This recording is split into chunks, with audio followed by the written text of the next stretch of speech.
I never imagined a single knock on my door could fracture every certainty I'd ever held. The night was so cold, it felt like shards of glass slicing through the air, each gust rattling the windows as though warning me to stay put. I sat on the faded velvet sofa, one hand wrapped around a cooling mug of chamomile tea, the other hovering over the remote, as if turning on the TV could drown out the silence. Then came 3 deliberate knocks, tentative, almost apologetic, but carrying the weight of desperation. My pulse was hammered.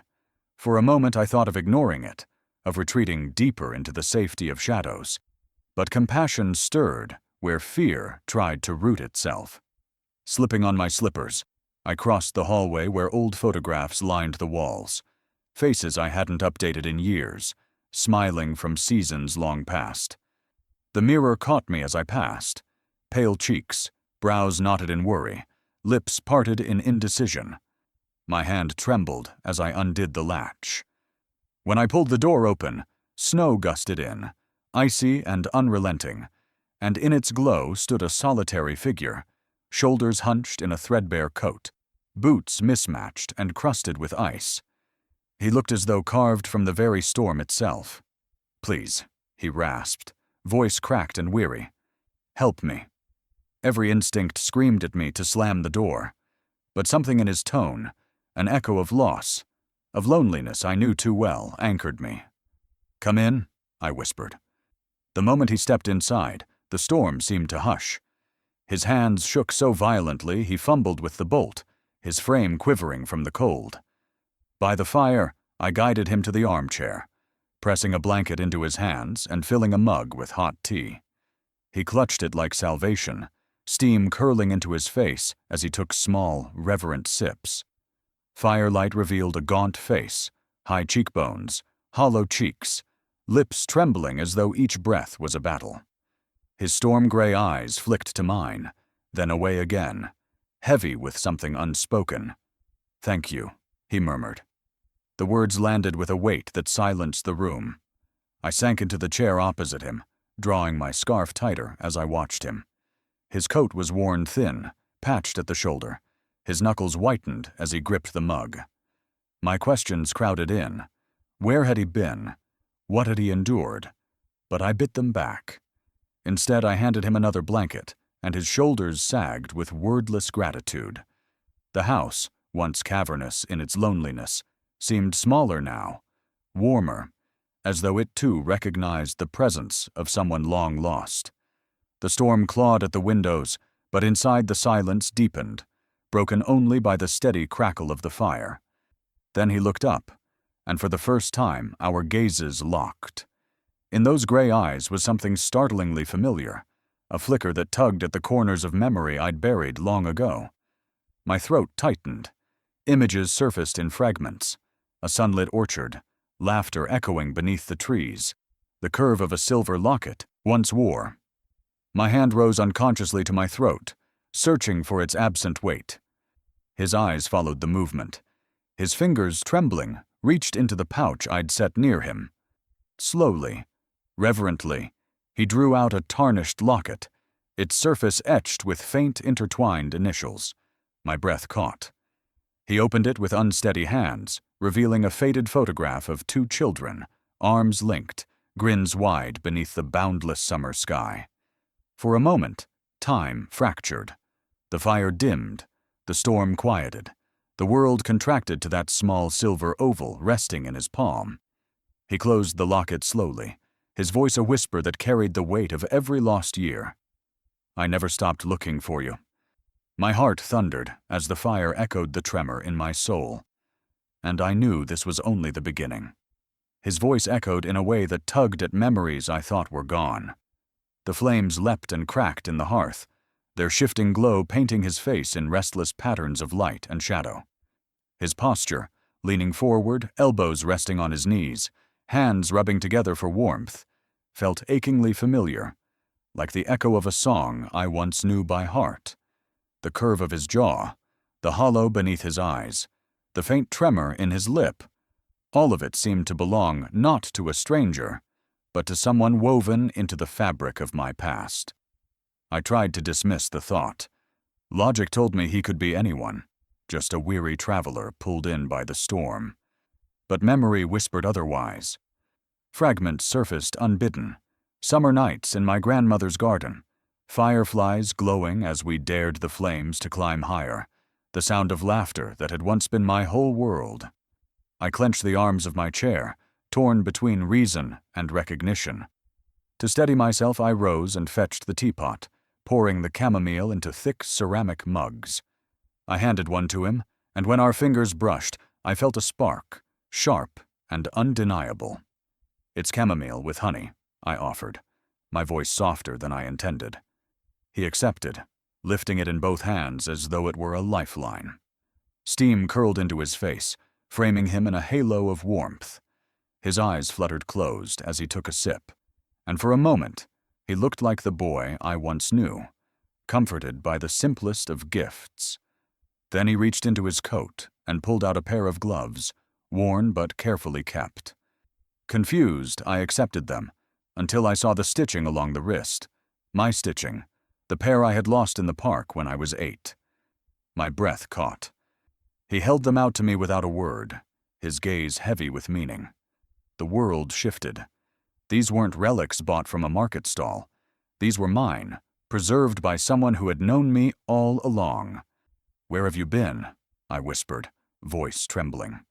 He lowered his eyes, his thumb brushing the rim of his mug. "I kept your locket safe," he murmured.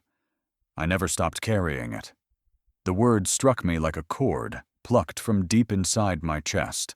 Locket, heart-shaped silver, initials carved along its edge, had been the last treasure of my childhood. I had thought it gone forever. Yet here he was, pulling it from his coat with reverence, placing it carefully into my palm. Cold metal pressed into my skin, and for a moment it felt alive with the weight of everything it had endured. Inside, the photograph had faded, but the image remained. 2 children, arms entwined, faces bright with joy. I traced the outline of that smile with my finger, tears blurring the edges. "Every night I opened this," he confessed, his voice breaking. "It kept me alive when nothing else could." The fire dimmed to a hush as his words settled between us. My chest ached with the collision of past and present, of loss and recognition. I wanted to ask everything: where he had gone, why he had disappeared, how he had survived. But the silence felt sacred, a fragile bridge that could not yet bear the weight of questions. He leaned forward suddenly, his storm-gray eyes glinting in the firelight. With trembling fingers, he pressed a catch on the locket I had never noticed before. A hidden compartment opened, and inside lay a folded slip of paper, worn thin by years of travel. My breath stilled as he handed it to me, his expression solemn. I unfolded it slowly, my eyes tracing delicate handwriting, my handwriting. A name was scrawled across the paper, one I had not spoken in decades, one that carried both wonder and dread. The flames flickered violently, shadows stretching across the room as though the house itself braced for revelation. He leaned closer, his voice trembling. "There's more you need to know." The name on that slip of paper burned into my vision, and I realized our story was far from over. Memories are fickle. They arrive when you least expect them. The fire's warmth lingered in the room, but my mind drifted elsewhere, carried back to summers long ago when life was simple and unburdened by fear. Closing my eyes, I could almost feel the sunlight on my bare arms, hear bees humming in my grandmother's garden, and smell roses swaying gently in the breeze. I saw the wooden bench beneath the grapevine arbor, its paint peeling but bright. It was there I had first seen him, crouched by the marigolds, his laughter carrying across the orchard like wind chimes. That same laughter seemed to echo now in the quiet room. My heart thudded as images resurfaced, the locket he had pressed into my hand, the shy way he ducked his head when I thanked him, and the excited sparkle in his eyes as he promised it would bind us, no matter how far we wandered. I opened my eyes, expecting the firelit living room, but for an instant the garden shimmered in its place, and he was once again the boy I had known. But doubt clawed at me. Could this man, worn by years of hardship, truly be the boy I remembered? Was my mind conjuring illusions to soothe old grief? Yet my instincts rejected that doubt. His presence stirred something deeper than memory. It was recognition rooted in my very bones. He shifted in his seat, his hand brushing the pocket of his coat. The movement was small, almost hidden, but it jolted me. Leaning forward, I caught the flicker of determination in his eyes. Slowly, he drew out a small folded scrap of paper, edges softened by time. My pulse quickened. "I kept this," he whispered, voice trembling. "I never let it go." I reached for it, my fingers brushing his, and when I unfolded the paper, my heart stuttered. It was my handwriting, uneven, childlike, yet unmistakable. The note I had written years ago, tucked into the locket before giving it to him. "Promise me you'll find me again, no matter where I go." Tears welled in my eyes. Memories rushed back. The last summer before he vanished, our tearful goodbye beneath the oak tree, the vow whispered into the wind. He had carried this fragile slip of paper through years of hunger and cold, holding it as his only compass. He lifted his eyes to mine, his voice thick with grief and pride. "I searched every winter, every storm. I whispered your name into the dark. And this," he touched the paper reverently, "kept me alive." My throat closed as I pressed the note to my chest. The ink had faded, but the words pulsed with the weight of destiny. He looked away, ashamed of the lost years, but I saw in him the boy I once knew, fierce and unyielding. "You found me," I whispered, my voice breaking. A faint smile touched his lips, fragile yet resolute. I never gave up. We stood in silence, bound by the echoes of childhood and the reality of the present. The fire crackled, the snow whispered against the windows, and the house seemed to lean in, bearing witness to our reunion. My heart swelled with awe and sorrow, and I felt the vow we once made burn alive again, brighter than ever. Then he drew a deep breath, as though preparing himself. His hand went back into his coat. When it emerged, he held another keepsake, older, heavier, and etched with a name I thought I had buried forever. My blood chilled as I stared at it, knowing whatever lay in his hand would change everything I thought I understood about our past. He held out the worn paper, voice hushed. "There's one more promise I owe you." My heart thundered as I realized the truth we were about to uncover would reach further back than either of us could imagine. A single trinket can unravel years of silence. The moment he drew the locket from his coat, the world seemed to narrow to its silver glint. I sat by the window, but everything else dissolved. The storm outside, the creak of the old house, even the firelight. All I saw was that tiny oval resting in his palm, swung like a fragile relic between trembling fingers. The chain was knotted, the clasp dulled, its surface worn smooth by time, yet it still carried the weight of a childhood vow. My breath hitched. I rose slowly, as if compelled by gravity itself, and crossed to him. The air smelled of wood smoke and old fabric, but beneath it all was the bittersweet ache of nostalgia. When I touched the cool metal, memories surged. The day I pressed it into his hand beneath the oak tree, the thrill of believing it would keep us bound forever. He placed it in my palm, his eyes shining with both wonder and pain. Kneeling beside the hearth, I opened it. Inside lay the photograph I knew so well. Two children, arms slung around each other, smiling as though nothing in the world could touch them. The image blurred as tears filled my eyes. I traced the outline of my younger self, braid falling over one shoulder, locket gleaming at her throat. Beside her, the boy grinned with wind-swept hair and bright eyes, the boy who had carried me through summers of laughter and secrets. He broke the silence, voice trembling. Every night, I opened this. Every night, it reminded me of you. His confession trembled like the flame itself, each word heavy with survival. I swallowed hard, clutching the locket to my chest. I thought I'd never see it again, I whispered. My voice cracked as though the years of silence finally broke through. He raised his head. In the glow of the fire, I saw both the boy I had loved and the man carved by hardship, his jaw clenched, tears brimming. I promised I'd come back, he said. I promised I'd find you. Silence fell. The fire popped. The snow tapped faintly against the windows, and the house seemed to pause. I pressed the locket against his chest, feeling his heartbeat thrum beneath. You kept your promise, I breathed. You really did. He trembled, clutching it as though it tethered him to life.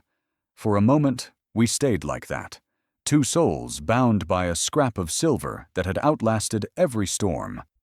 My gaze drifted to the mantel, where an old photograph of my grandmother's garden hung in sepia.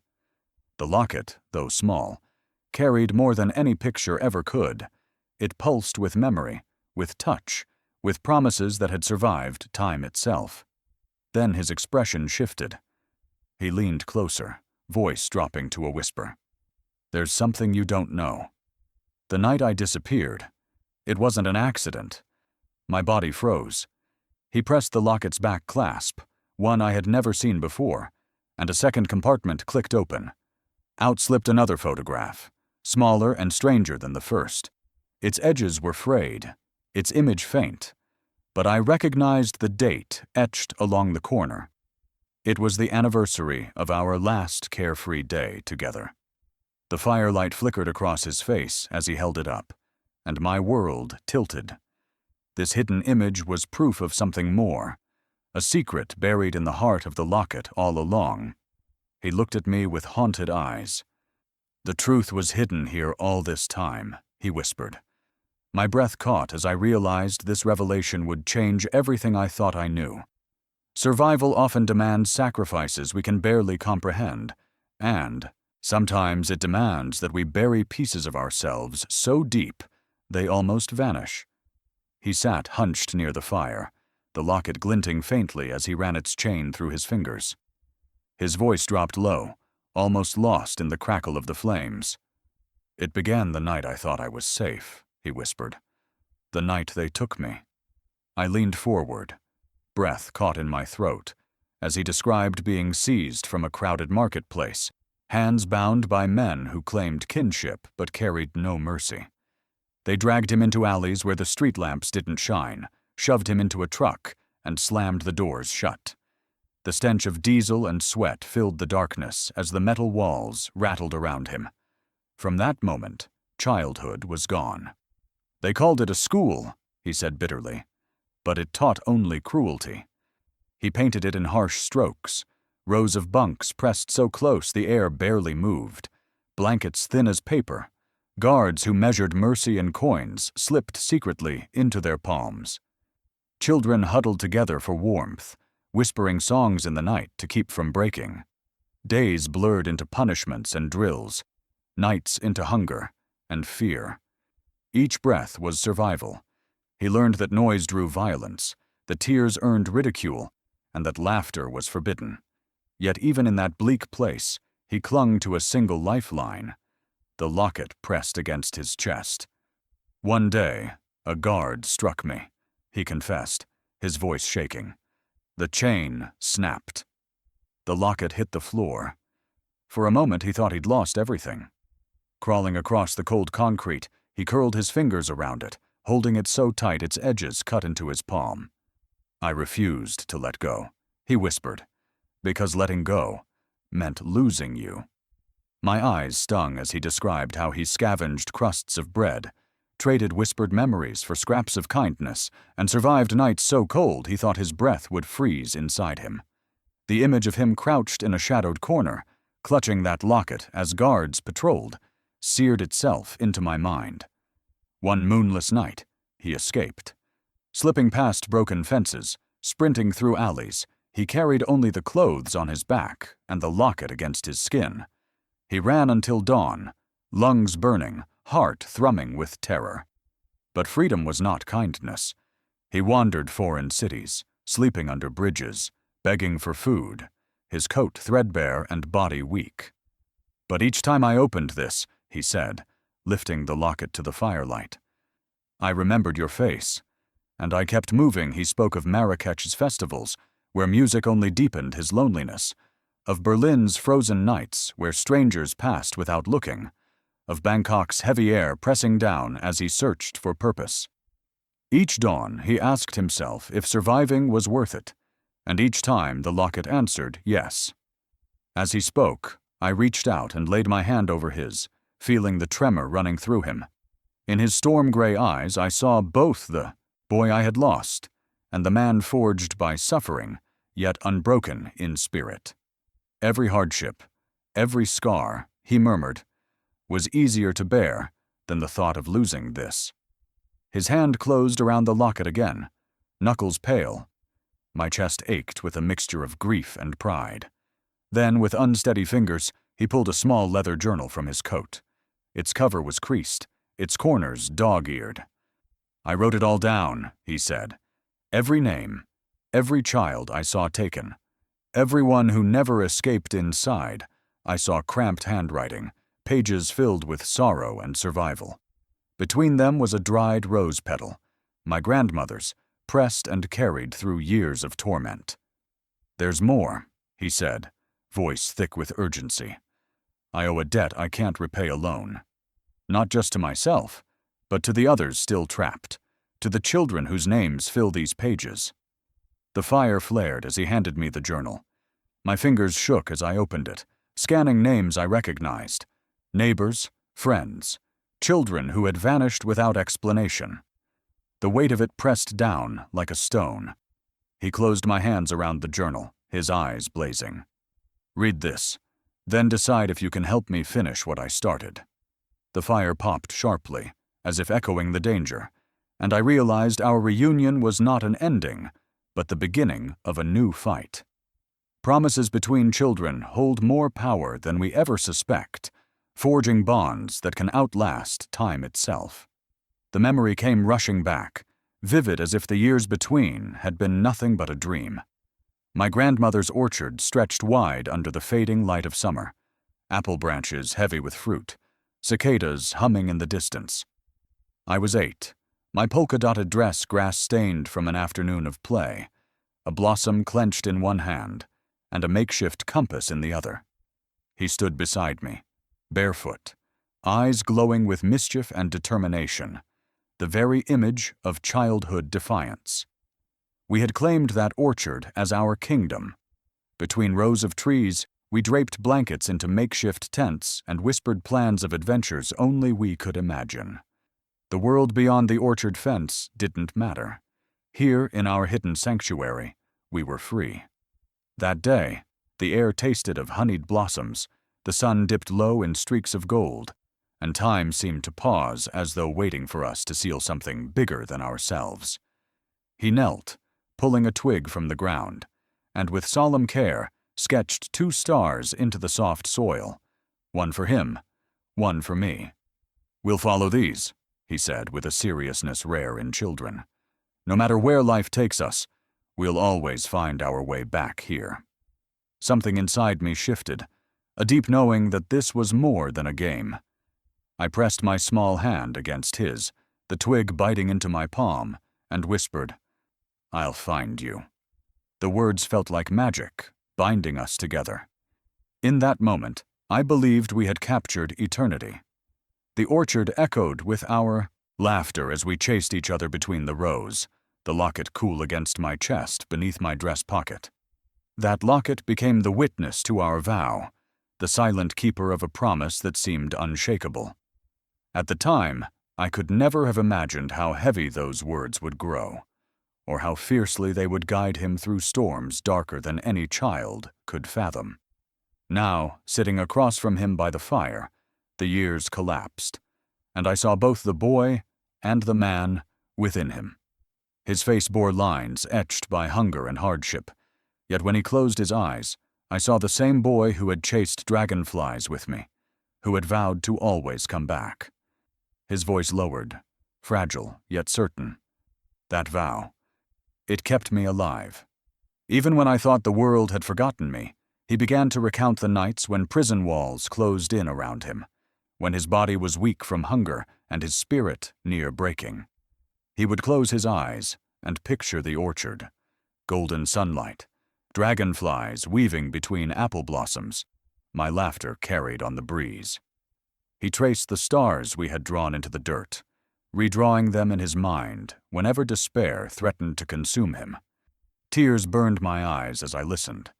I remembered that exact moment, his hand pressed to mine, our whispered words, the childish certainty that nothing could part us. We had thought it was a game, a secret pact sealed under apple branches, but it had grown into a tether strong enough to guide him through horrors I could hardly imagine. I closed my eyes and saw it too, the orchard alive in late summer, my grandmother's humming drifting through the open window, the feel of cool earth beneath my knees. For years I had buried the memory, afraid it would hurt too much to recall. But now it returned with clarity so sharp it made me ache. That single afternoon, filled with innocent joy, had become the cornerstone of our destinies. He reached across the small space between us, his hand rough, scarred, but steady. He clasped mine just as he had all those years ago.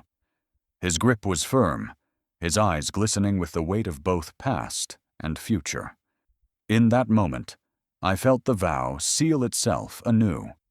The orchard may have changed, the years may have passed, but the bond had never broken. His voice trembled as he spoke the words that carried across decades. I came back to fulfill what we promised under that orchard sky. The fire quieted, as though listening. My heart surged with both sorrow and fierce determination. That vow, spoken by two children with grass stains on their knees and sunlight in their hair, now bound us as adults. The promise had endured absence, silence, and suffering.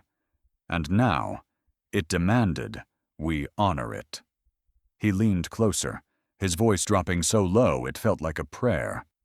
There was one part of the vow we never said aloud. His fingers opened the locket again. I leaned in, breathless, as the clasp clicked softly. Inside, beyond the photograph of two smiling children, was a hidden inscription we had carved with clumsy hands and childish tools. I gasped. The words were faint but unmistakable. Not just for us, for those we leave behind. For a moment I couldn't breathe. Our vow had not been only about finding each other. It had been about carrying others with us, about never forgetting the ones who couldn't make it back. As children, we hadn't understood the depth of those words. But now, sitting by the fire with scars carved into our souls, the meaning rang with terrifying clarity. His hand tightened around mine, his eyes searching.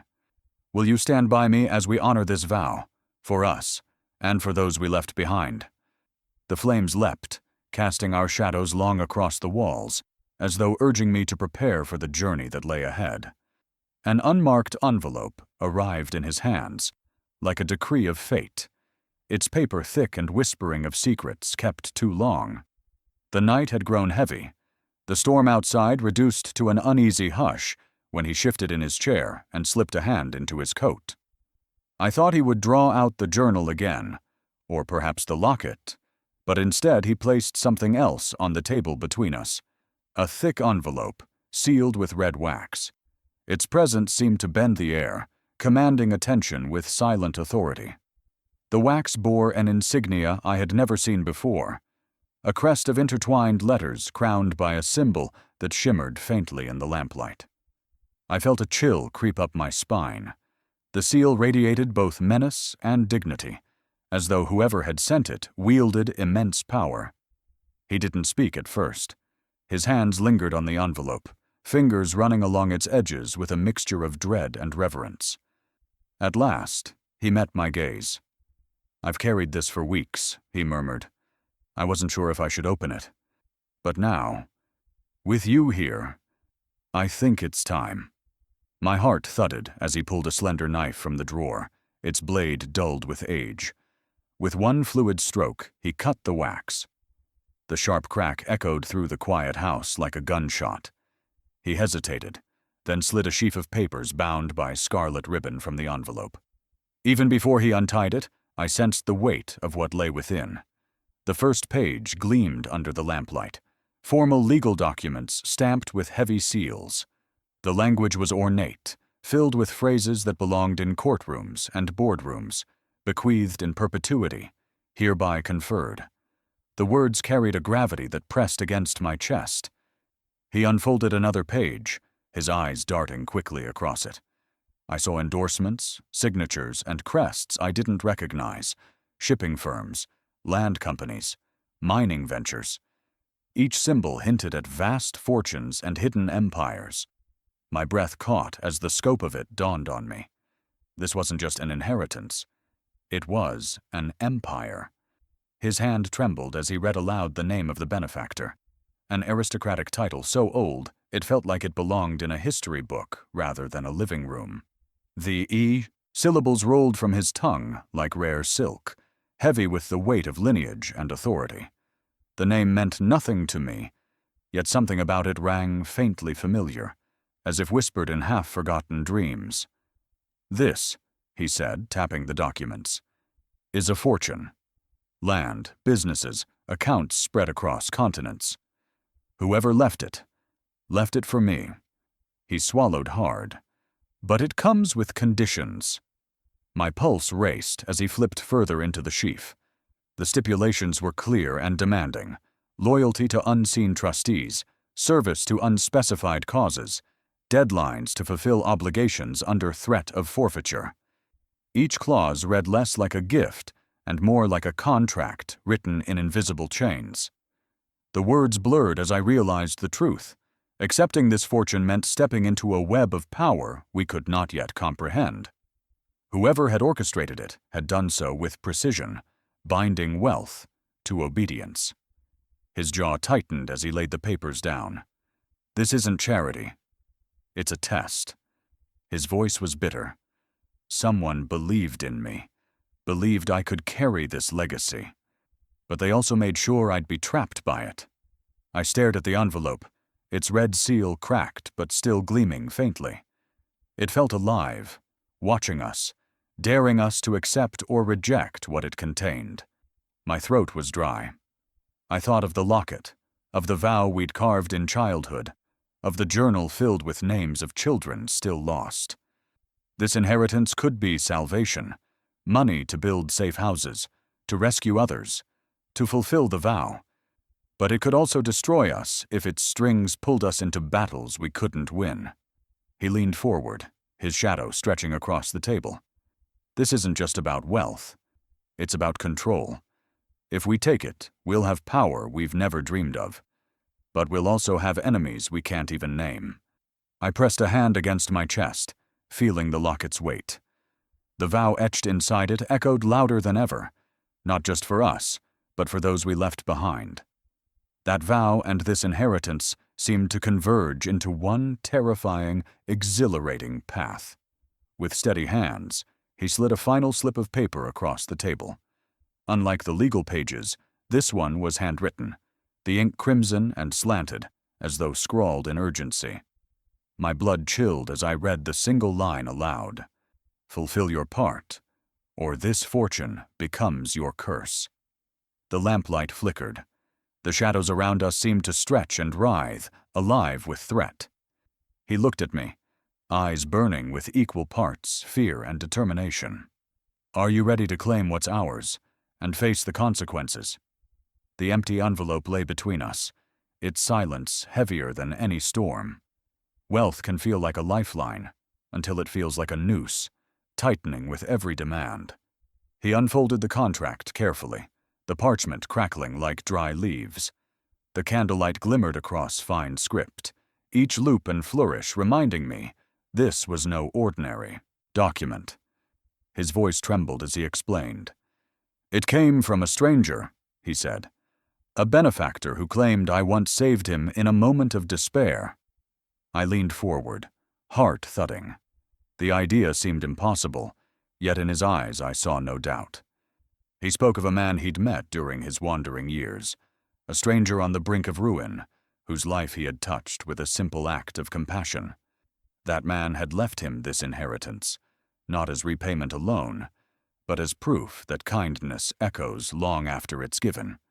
He pressed a faded photograph into my palm. The image was nearly spectral, its edges worn, its colors faded to ghosts. Yet the eyes, haunted but grateful, burned with a recognition I couldn't deny. "He said you saved him too," my companion whispered, his gaze softening. "By offering me shelter that night, you became part of the debt he owed." The truth settled over me like a wave. This inheritance wasn't just his, it was ours. My chest tightened with the weight of it. His hand hovered above the signature line, the ink glistening like a trap.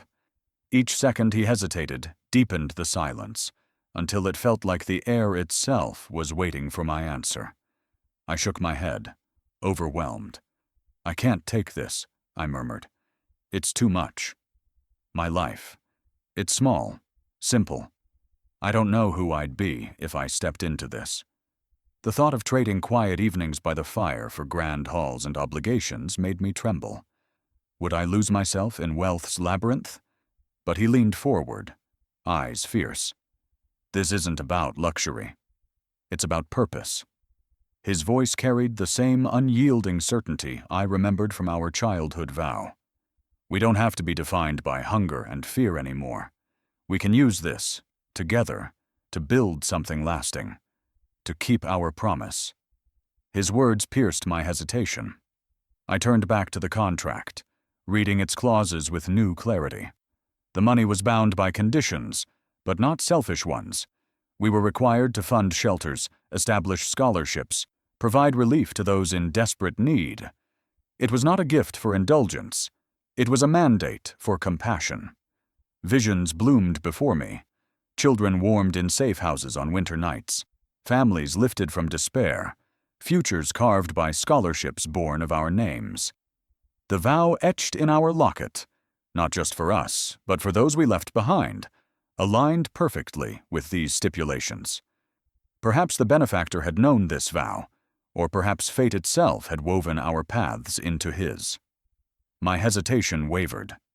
The inked line seemed less like a trap and more like a bridge. He whispered again, softer this time. "Please, sign it with me. Let's make this vow real." I closed my eyes and saw the faces of those we could help. Children in alleyways, mothers clutching empty bowls, neighbors long gone whose names still lingered in his journal. My hand trembled as I picked up the pen. The ink bled into the parchment as I wrote my name. Each stroke a promise carved anew beneath the orchard sky of our youth.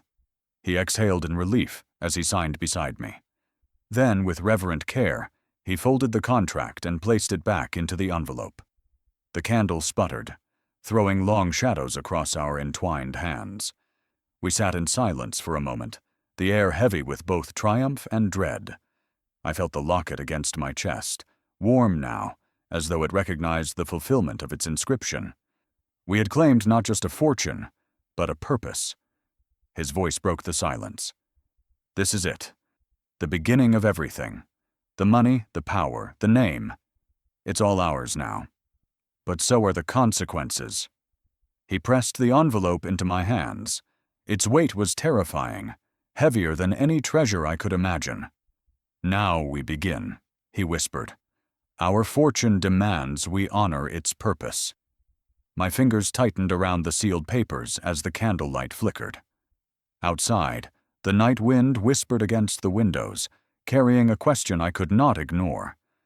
Were we ready for the destiny we had just claimed? Every gift casts a shadow if you look too closely, and this fortune was no exception. The contract lay open across the coffee table, its ivory pages glowing faintly in the lamplight.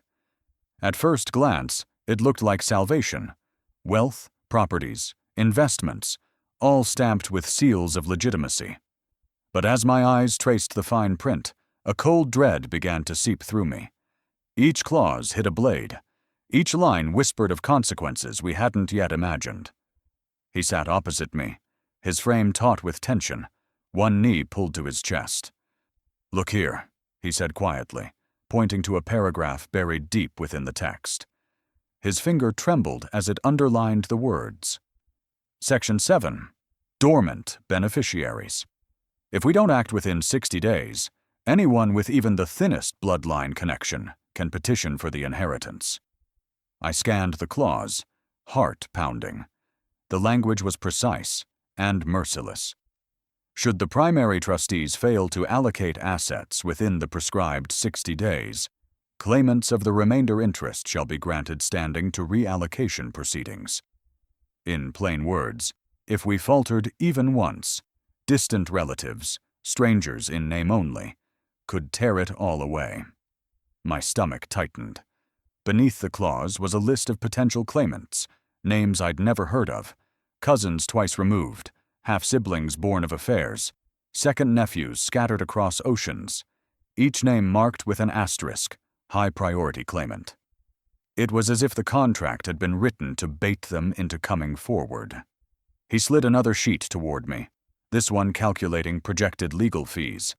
The numbers were staggering, the kind that devoured inheritances faster than generosity ever could.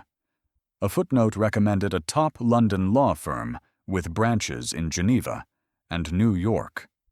They expect us to fight, he muttered, voice bitter. They've planned for it. I pictured it. Courtrooms, filled with lawyers in sharp suits, distant relatives sipping tea in mahogany offices while drafting petitions to strip us bare. Corporate vultures funding bogus claimants, investing in lawsuits the way others invested in stocks. Even victory would bleed us dry with fees and delays. My throat constricted. This fortune, which only hours ago had felt like a promise, now loomed like a battlefield.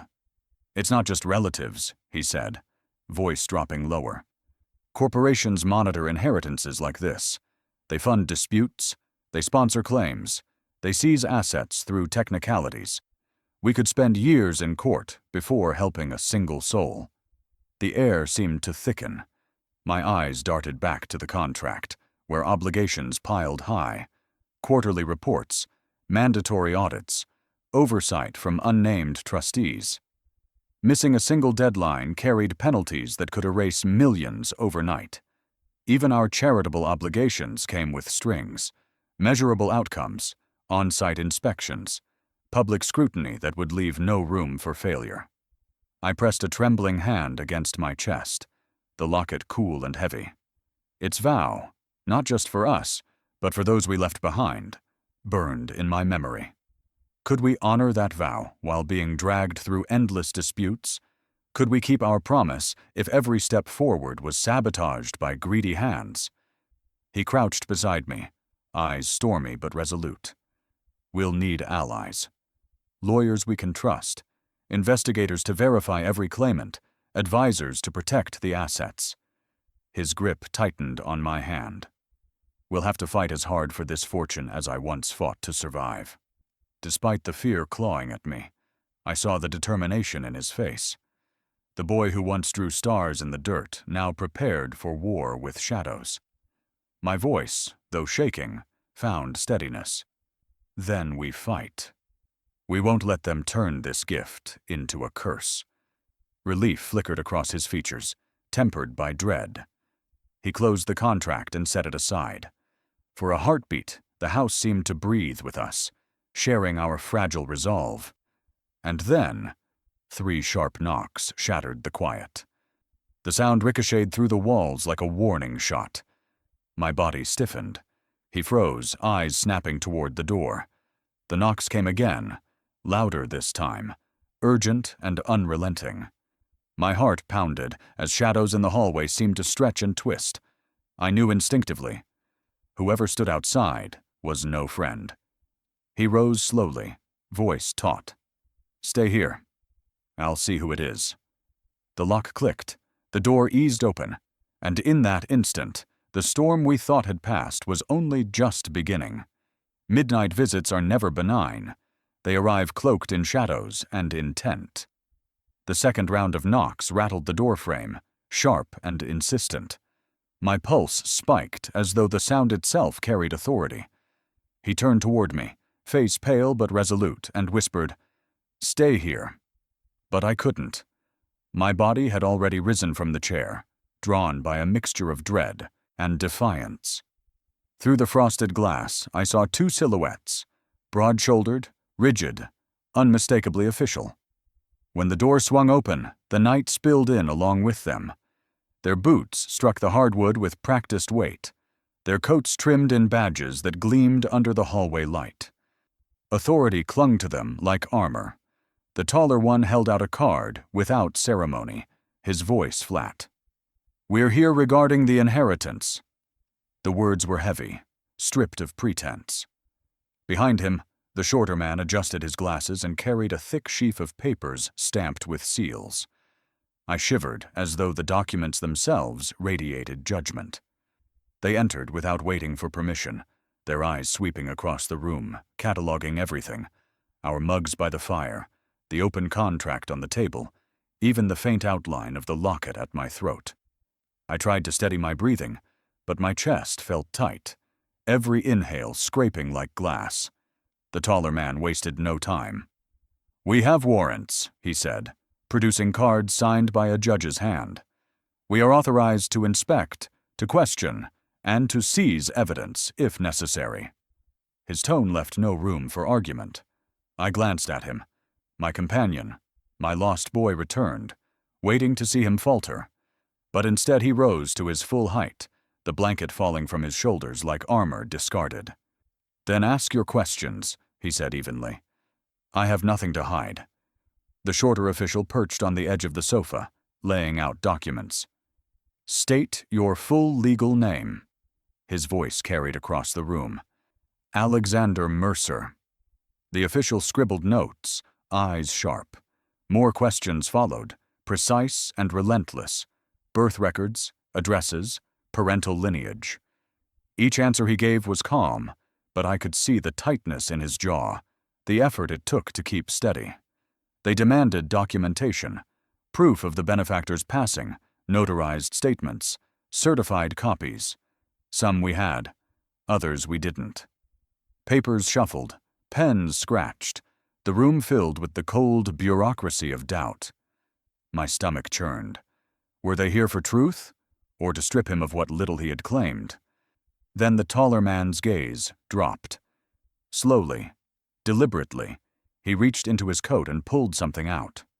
My breath caught. The silver locket dangled from his fingers, its tarnished surface glinting in the lamplight. He sneered. "We found this outside your door. Sentimental, yes, but legally worthless. This doesn't prove identity. It proves nothing." The room tilted. That locket, the very talisman that had carried him through storms, now dangled like a mockery. My chest burned with indignation. "It means everything," I burst out before I could stop myself. "It proves—" But Alexander raised a hand, steadying me with a single look. His eyes burned with fury, but his voice was controlled. "You're wrong," he said. "That locket is more than sentiment.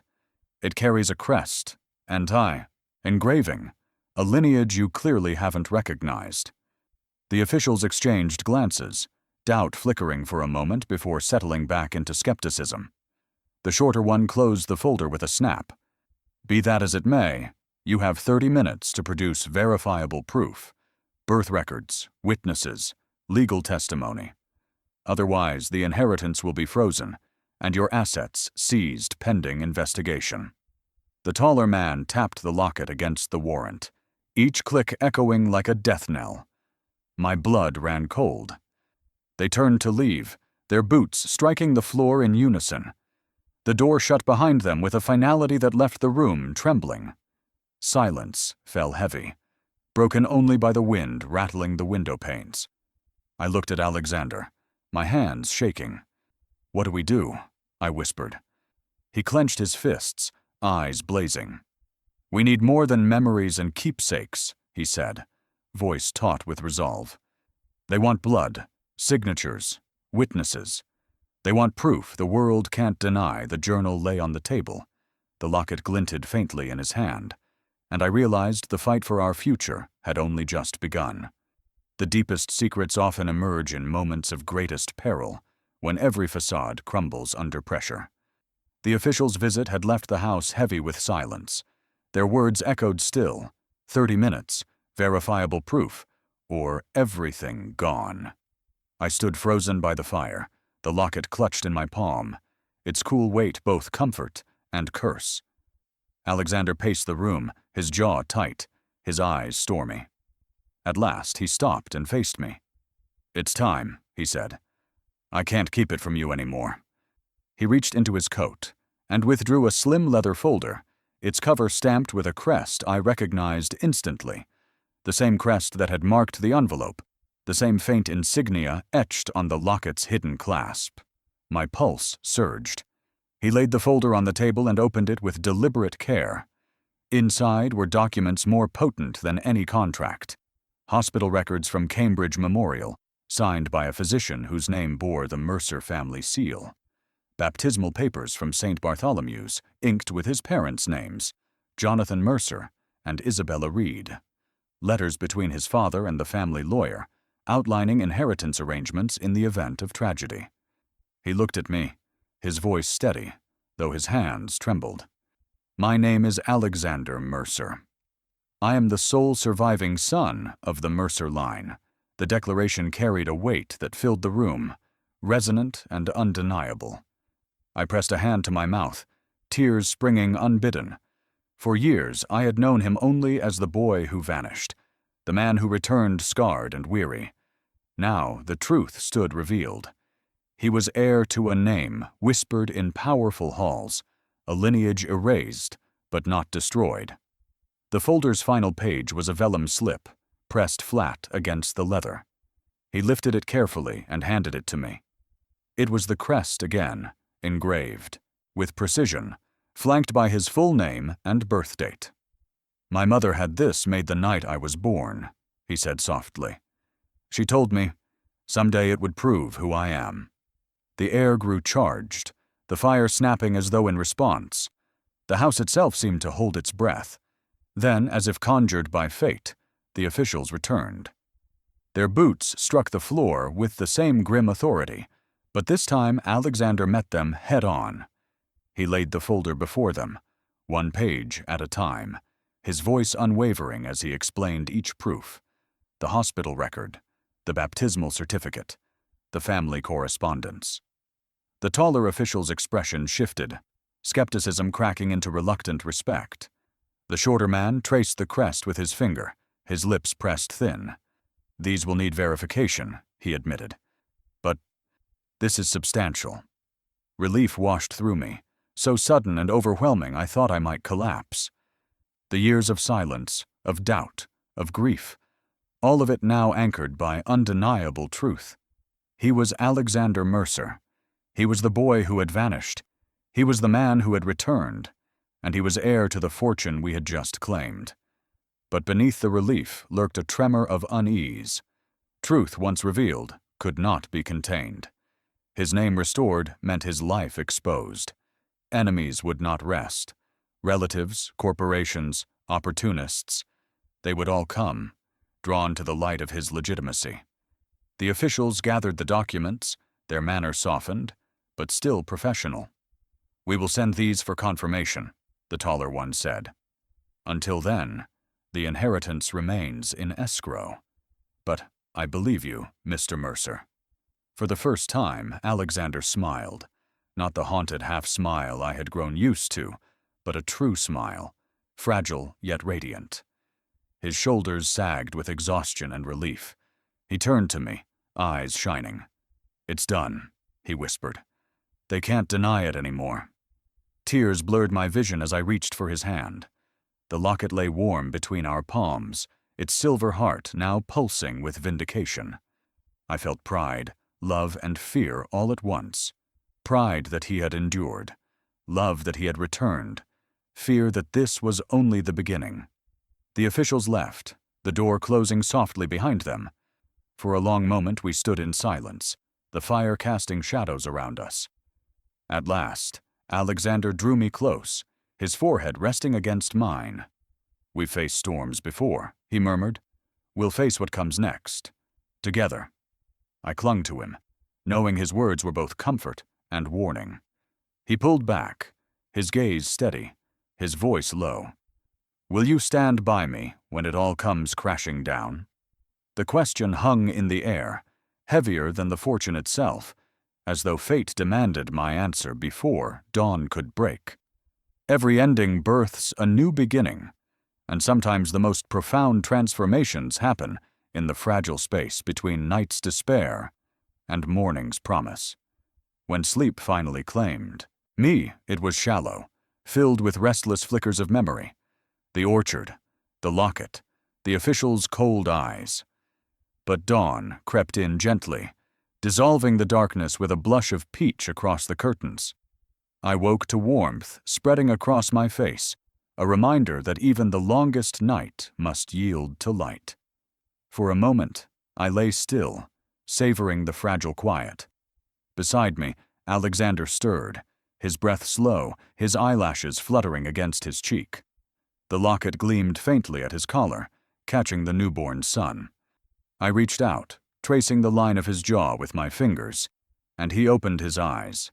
His smile was soft, almost incredulous, as though morning itself was a gift he had never expected to unwrap. "Good morning," he whispered, voice husky with wonder. "Morning," I replied, the word tasting new on my tongue. We rose together, moving in silent accord. He draped an arm around my waist as I pulled back the curtain, revealing a world bathed in mist. The oak tree stood tall in the yard, its branches bare yet resolute, a sentinel watching over both our past and our future. Beneath its shadow, we had once vowed to find each other again. Now, it stood witness to the vow renewed. The air outside was crisp, dew shimmering across the grass like diamonds. He led me out into the yard, our steps slow, reverent. Each breath of morning felt like a baptism, washing away the shadows of the night before. Standing beneath the oak, he squeezed my hand and whispered, "Today, we begin." The words vibrated through me. Yes, we had proof of his name, a claim to his inheritance, and a contract demanding we turn fortune into service. But beyond the legalities, beyond the danger, what we had was a chance to build something that outlasted us, something worthy of the vow we had made as children. Back inside, we spread the contract across the table one last time. The morning light fell across its clauses, no longer oppressive, but illuminating a path forward. Deadlines, audits, charitable obligations, all heavy, yes, but now they felt like stepping stones rather than chains. We highlighted what mattered most: funds for safe houses, grants for education, relief for families broken by tragedy. He jotted notes in his leather-bound journal, his brow furrowed in focus, while I drafted a list of names: neighbors lost, children missing, families who had vanished into the margins of memory. Together, we began shaping our legacy. When the coffee pot sputtered, he poured 2 steaming mugs. I laid out warm croissants and berries, and we sat by the window, turning breakfast into a council of war and hope. We spoke of outreach programs, of legal aid, of building a network to protect not only our inheritance, but the people it was meant to serve. His eyes shone with conviction as he said, "We'll need more than allies. We'll need guardians. Lawyers, investigators, people who believe in what we're building, and we'll find them," I answered, surprising myself with the strength in my voice. For once I didn't feel like a bystander to fate. I felt like an architect. The locket pressed against my chest, warm as though alive. I touched it and whispered silently, "We will keep our promise." After breakfast, we gathered our essentials: the contract sealed in its envelope, the velvet pouch containing the locket, the journal thick with notes. He slung his satchel over his shoulder, worn leather against his coat, and I fastened my scarf, the weight of responsibility settling on me like a mantle I wore with pride. At the door, he paused, haloed by the morning sun spilling through the frame. His eyes softened as he leaned down, brushing a kiss to my temple. "Thank you," he murmured, voice thick with gratitude. Tears prickled my eyes. Thank you for finding me, I whispered back. Hand in hand, we stepped out into the brisk morning. The world beyond the gate awaited, rife with danger, but alive with possibility. Each step on the gravel felt like a promise. We would face what came, side by side. The oak's shadow stretched long behind us as the sun climbed higher, gilding the path ahead. Our journey, born from a single act of kindness on a frozen doorstep, had carried us through storms of loss, revelations of truth, and battles for legitimacy.